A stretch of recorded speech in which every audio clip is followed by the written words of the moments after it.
I will be filling in as temporary chair.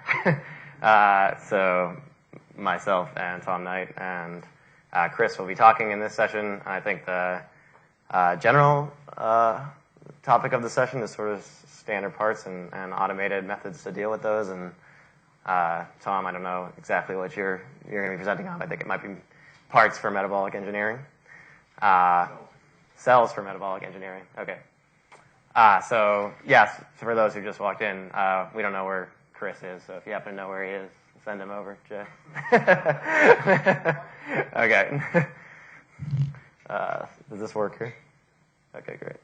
So, this is the pointer. And this is the control presenter. Yeah. Great. Thanks. Okay. Great. So my name is Jason Kelly. I was recently at MIT and graduated and now have joined a startup company called Ginkgo Bioworks. But I'll be talking about a lot of the work that's been happening at MIT over the last few years with regard to automated assembly of standard DNA parts. And so originally when I was going to do this talk, I was going to kind of go through the different approaches that people are using right now to sort of automate the construction of DNA components. But what happened is over the last few days I've been talking to people about standard DNA parts in general and trying to get people excited and telling them they need to standardize everything they do. And I've been getting some sort of interesting pushback on stuff. So I decided that the way I really wanted to talk today was to spend half the kind of talk talking about standard components in the first place and what we actually mean by that when we say standard DNA parts and why it's important. And then the last half talk about a couple efforts in automated assembly, some stuff at Wendell Lim's lab, and then some of the stuff we've been doing at MIT. Okay, that didn't work. There we go. Okay. So what the sort of feedback I've been hearing about standard components, and a good example of standard components is Legos, I think. So some of the things I've been hearing is, well, I can't really use standard parts. I don't like BioBricks. It's too much work to get things into that format. So there's sort of, I think, one point of view, which is that a standard part is a BioBrick part. And I don't think that that's true. There are other types of standard parts, and so we'll talk about some of those. Another point of view is, biology is too complicated to have standard components. I also don't think that's true. And then the final point is something that came up in sort of the measurement conversation, the measurement roundtable yesterday, which was that parts are too responsive to the conditions that they're in, and thus we can't have standard parts. And so I think partly what these issues come from is a sort of misunderstanding about the key point about using a set of standard components and what that means. And the key thing here is it's a very classic engineering decision, which is a trade-off between flexibility and, in some cases, reliability, or at least some other positive aspect of giving up some flexibility in what you're using to use a smaller set of parts. And so what I've got shown here is sort of a block of clay. You can have infinite flexibility there. You can turn that into anything you want, right? And then I've got a set of Lego bricks here that I can make a smaller set of things of. So if I have, let's say I wanted to make a bust of Tom's head, I'd probably want to use a block of clay, right? I need the level of customization. But if I want to just make a cube or a house or something, I could use Lego blocks, right? So I can make an engineering decision there where I'm willing to trade the flexibility of clay to use a smaller subset of components, right? So that's really the key issue when it comes to these standard parts. It's not what particular format they're in or can we perfectly measure them or anything else. It's just making the decision to constrain yourself and use a smaller set of things because you gain some advantage from that. Okay, so we're not the first people to think of that. This is, in computer science, if you want maximum flexibility, you want to be operating down here and making changes at the bit level, right? You can do things with a series of bits that you can't do any other way. But a long time ago, computer scientists decided that they only want to use certain collections of bits, and they have if statements, for loops, while loops. This is a constraint, right? You can't build as many things. You can't build the same same types of functions out of these things as you could just writing directly with this. Now, everybody knows that this is a better place to be in computer science. But interestingly, if you look at a lot of the talks over the last few days, we very much live down here still as biological engineers. We're in there, we're making single changes to the bases, right? A computer scientist would say that's completely outrageous, right? Because they've made the decision to give up some flexibility in return for reliability or some of these other things. Similarly, for construction, we have sort of standard building materials, I-beams, and standard practices around those. Again, it's an engineering choice, right? If you're Frank Gehry and you want to make buildings shaped like, I don't know, cones or something, then you don't use those standard parts. You want the flexibility. Okay? So for biological parts, what are some of the characteristics that we should be thinking about, right? So number one, just the fact that these components are shared is sort of a form of standardization, because when you have shared components, you can build up, and this is something that came up in the IP session this morning, you start to build up experience around the parts, and that becomes valuable. So just the feature that the parts themselves are shared. Secondly, validated parts. So these are basically, the parts are what you think they are. Functionally defined. So this is a part that does a particular thing. Easy to physically combine, and this is what the main part of this talk will be about. You can choose parts that you design so that they're easy to assemble in combination. And then finally, that they actually work together when you mix them in combination. And that's, I think, a real challenge for biology. Okay, so first, shared. So one point I wanted to make was just that for all these people who don't use standard parts or are sort of afraid of the idea of standard parts or whatever, they're already using standard parts in a lot of cases, right? If you look at the average biologist, they don't just, in general, make a brand new plasmid from nowhere. They go to somewhere like a plasmid repository like Addgene or something, and they make a decision to reuse a plasmid part, that was defined by somebody else and used before, right? So already we're constraining the sort of things we use. We're likely to reuse components from others that we trust. Okay. And this is something that's particularly evident in the registry of parts, where they distribute the entire collection each year to every team that participates. That's a massive sharing effort, right? So that I think really captures this aspect of parts. So you would be willing to trade flexibility for highly shared components because those are valuable. Another thing you might trade flexibility for is validated parts or functionally defined parts, right? So instead of having a whole plasmid, I like to have my parts broken up into categories. These are the categories you'll see if you browse around on the registry website: promoters, ribosome binding sites, protein coding regions, terminators. I know that these are parts that do a particular thing they were designed to do, okay? And then as far as validation, if you look, the registry recently has actually been doing quality control around the sequencing of all these parts and things like that. So getting what you think you're getting is another important trade-off that engineers are willing to make. Okay, and then now to sort of the meat of this, which is easy to physically combine. So I think this is something that falls out of the iGEM competition, in particular, in a real driver for making standards that make parts easy to put together, and that's a function of this issue where you've got, the average learning curve for learning how to clone is about 6 months, right? So if you have a novice person who's never cloned before, if they're going to be reliable in the lab, it's going to take them 6 months to get there. And then you have an iGEM competition, which only lasts 4 months, right? So you have this just this serious problem where it's like, wow, if we don't do something to make this easier, nobody's going to get anything done. And this is from Wendell's lab. I think Wendell, I don't know, built that thing or something. It's not clear. So one answer to this is synthesis, right? So what the iGEM team should all do is just go out and synthesize their projects, and they could get back DNA in a couple weeks, and that would be pretty nice. But I think there's a real issue with that still, as you can ask any of the iGEM teams who don't make a lot of use of synthesis, is that this is the Carlson curves, if you heard Rob Carlson talk yesterday. We're down at around 50 cents a base pair right now, thereabouts, but I think really, realistically, that's going to have to go down an order of magnitude or probably 2 orders of magnitude before you could really replace a lot of the cloning work that's being done with pure synthesis. And so that leads us really to considering the assembly of these parts, basically combining pre-existing standard parts into larger collections. Okay, so what's happening in this space? So if Chris shows up, you're going to get to hear the sort of stuff he's been working on with regard to this, which is pretty interesting stuff, as well as Dan Gibson's stuff, if you heard his talk on Friday, where they do assemblies of large molecules in yeast. Okay, and then these are a couple of the sponsor companies that are here: New England Biolabs and Invitrogen. If you have ever looked at Invitrogen, they have this multi-cloning gateway system that lets you put together 3 parts. New England Biolabs has this user system that lets you put together up to 6 parts. Cosan Biosciences is a company that, if you saw Mukund's talk about polyketide synthesis, they had an automated assembly strategy to put together lots of polyketide synthesis really quickly. So these are all sort of examples of stuff that's been ongoing, but what I want to bring up are 2 examples from the Synthetic Biology Engineering Research Center, which is basically a grant over in the U.S. that brings together 4 or 5 schools, Berkeley, MIT, Stanford, Harvard, that are doing all these synthetic biologists building multi-component systems. And so what we started was this construction optimization group, COG, okay? And so COG was basically a monthly meeting where people would get together and exchange tips and tricks on building biological systems, because basically there was just a common challenge we're all facing. Okay, so I want to share one example of a project that came out of COG from Wendell Lim's lab, and then I'll talk about the work that's been going on at MIT.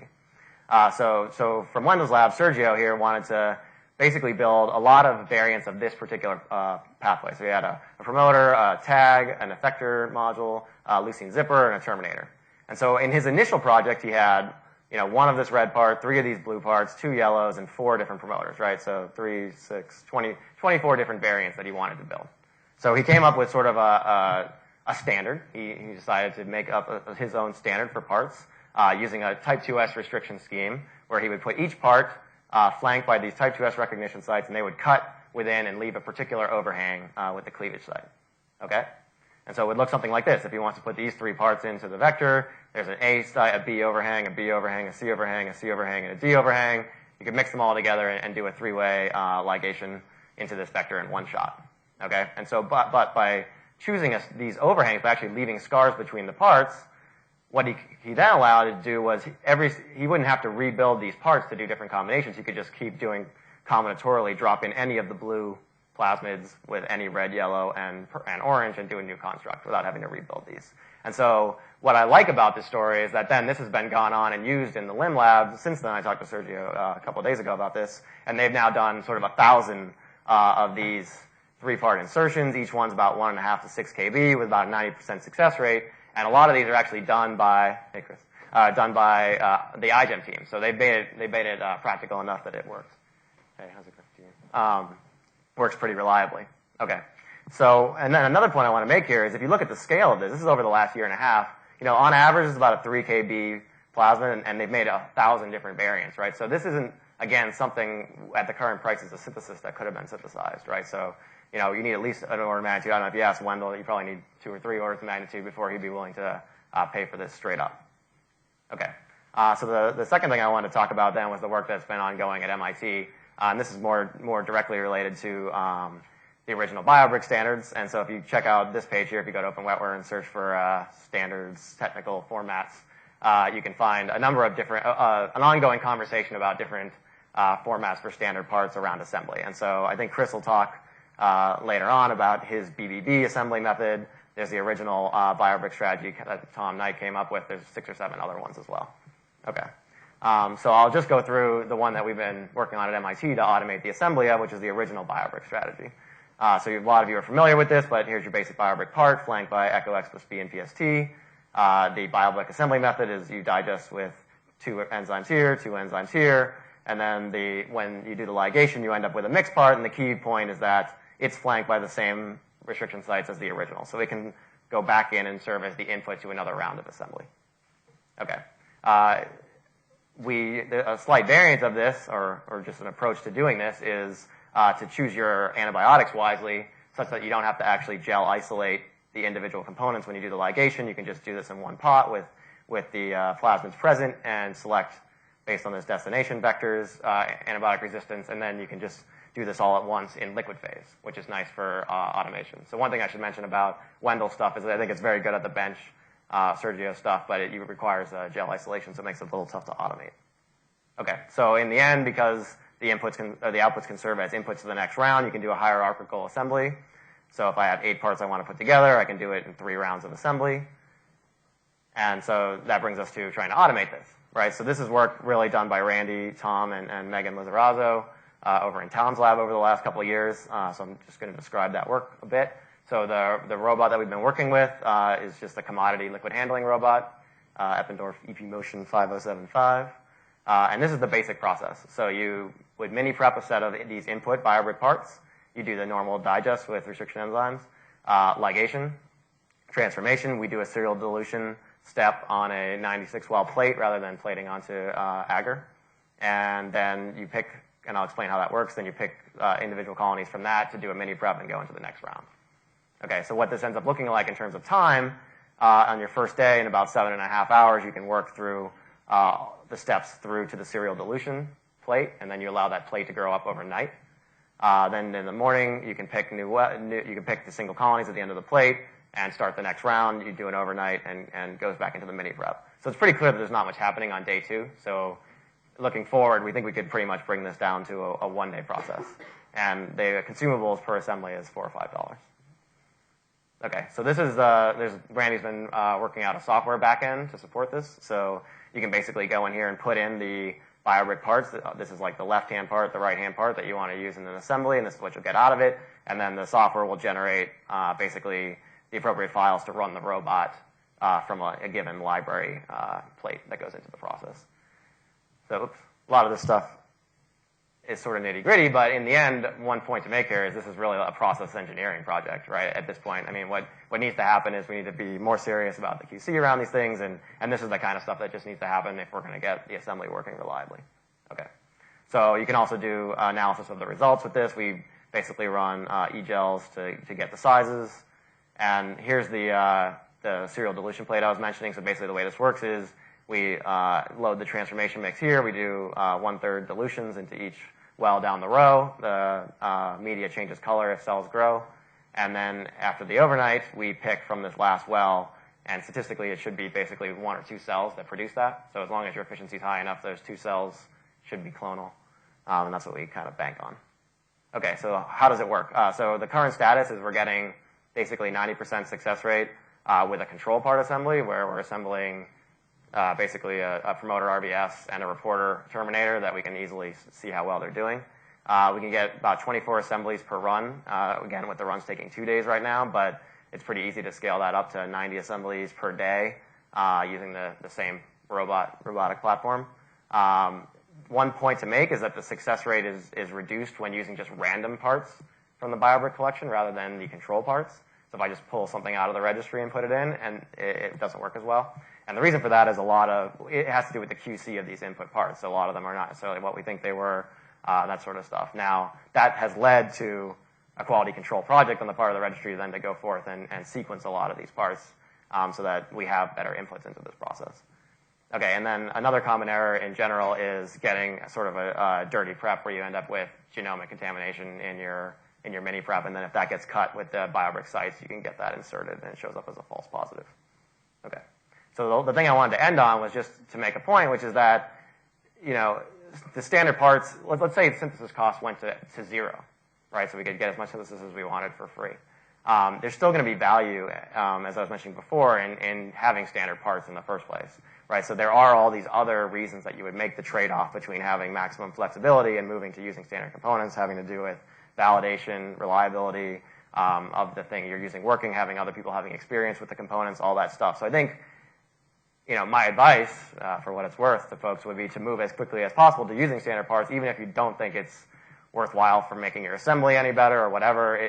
Even just within your own lab, it's worth it to have people reusing components so you start to build up experiences and value in those components. So, yeah, so I like standard parts. Okay, so that's it. So thanks, Megan, Randy, and Tom, who did most of this work. The Andean Night Labs at MIT NSF paid for most of this, and you can find most of this information up on OpenWetWare. So thanks a lot.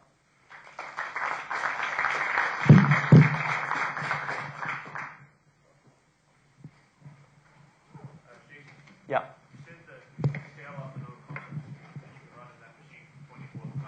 Yeah. Is that running the robot like 24 hours a day and actually having to physically take stuff out and run new assemblies? No, that's just because we're basically not running the plates at full bore. The plates aren't completely full right now, so we're running a bunch of control constructs and things like that. So if you were actually running just a plate of assembly, then you could get up to 90 without having to, it would be the exact same timing. It would just be more plates on the robot. Can you do that if you were using the robot to do the manipulations multiple times in the day? Yeah, it's fine. Basically, the point is that with the 24 assemblies, we're just not maxing out the throughput of the robot. We're just not filling the plates.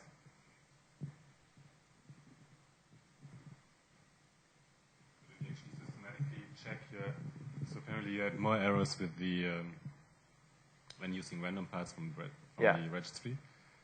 But there would be an easy way to find out whether that's really the part or the assembly that doesn't work by just sequencing only the ones that are troublemakers, basically. Yeah, exactly. Right. So it is basically the point is that it became apparent that if people were going to start, placing orders or something to get BioBricks assembled, we need to have more confidence in the input parts being the right thing so that we wouldn't have to check each part each time before the assembly. So it made more sense to do a QC of the entire part collection rather than just going through and doing a part by part check. Yeah. And a QC of the part collection is valuable independent of this, right? It's just to give people better confidence in the components. Protocol available in some enough detail that I can try to implement on our own robot? Yeah. Yeah, if you want to get in touch with me, I can give you the details of the actual steps and that sort of stuff. I mean, it would be nice to get this sort of generalized so that people could build it out on their own systems. The robot companies are a complete joke when it comes to letting you hack at their systems. It's really frustrating. Jason, I think there's an important point here, which is that those protocols, even if you run them without the robot, are valuable. And people are pretty good robots, and especially the undergraduates. Yeah. Although maybe the peak is at the postdocs. I'm not. Great. But these protocols work very, very well in the hands of individuals as well as with a robot. Yeah, that's a good point.